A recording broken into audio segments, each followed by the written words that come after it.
3, 2, 1, 0.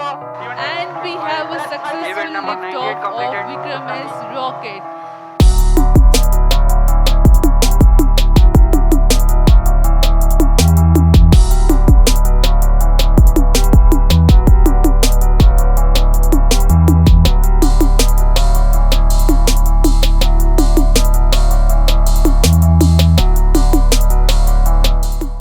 A mission that will begin the era of private player partnership in space industry in India.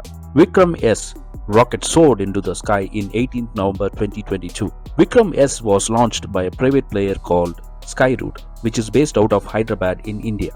Skyroot's rocket is named after Vikram Sarabhai, the father of India's space program, who dreamed to convert India into a space superpower and who laid foundation of many institutions in India that are now leaders in space research, physics, management and performing arts. 6-meter long rocket Vikram S carried 3 satellite payloads, in which one payload is from a foreign country, Armenia. Going by the configuration, the rocket is a modest one. However, this begins the most important step in Indian space industry, a private player startup which has the capacity to launch a rocket independent of government help. This launch was hailed by Indian Prime Minister and other officials in government as a remarkable milestone in Indian space industry. Why this is a remarkable milestone and a new beginning in Indian space age? Let's explore. According to a recent estimate by Citigroup, space industry to reach 1 trillion in annual revenue by 2040, with launch cost dropping to 95% to unlock more services from orbit.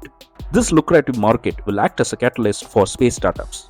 India has been a tech startup hub, however in space sector its growth is not that much. Compare this with USA, where private space companies rule the sky, be it SpaceX, Blue Origin or Sierra Nevada Corporation. Private companies compete with NASA. In some scale, private space vehicles are considered to be advanced and reusable compared to that of NASA. Some of the largest space vehicles such as Falcon Heavy are constructed by private players. India is not there yet, but this launch will lay the seed. Indian space industry is considered to be cost effective. India can achieve a space future such as sending probe to Mars in fraction of cost as that of NASA. ISRO completely occupies the space sector in India. Even though ISRO is cost effective in its mission, one major bottleneck is space budget, with annual budget of 1.7 billion, which is less than 1/20th of the budget of that of NASA. Also, ISRO need to focus on government missions as priority compared to commercial space launch missions. Therefore, private sectors need to grow and tap into this space market. With this launch, it will start the beginning of space startups booming across India, which will attract talented intellectuals from across the institutions in India.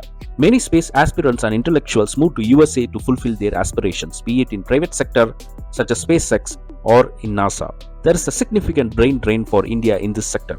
Now instead, these intellectuals can be part of space startups in India and work for the nation.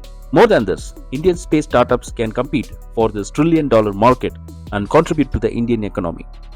There can be thousands of Skyroot type of startups which can achieve success, be it in small launches to medium range launches. Overall space startup ecosystem will develop, which will have synchronized approach with ISRO in many critical projects and thus contributing to the overall success of the missions. This is a win-win situation for both private and public space agencies and startups.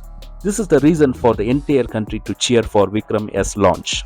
Obviously, Vikram S cannot be compared with Elon Musk's rocket arsenals, but Indian startups are on their way to achieve the mark in the future. That is not all. Indian heavyweight private players and investors such as Reliance, Tata, etc. will be motivated to invest more in this sector and emerge as top players in this $1 trillion opportunity. India achieved in software. India achieved in data science. With this launch, India is on its way to capture the private space industry. Thank you.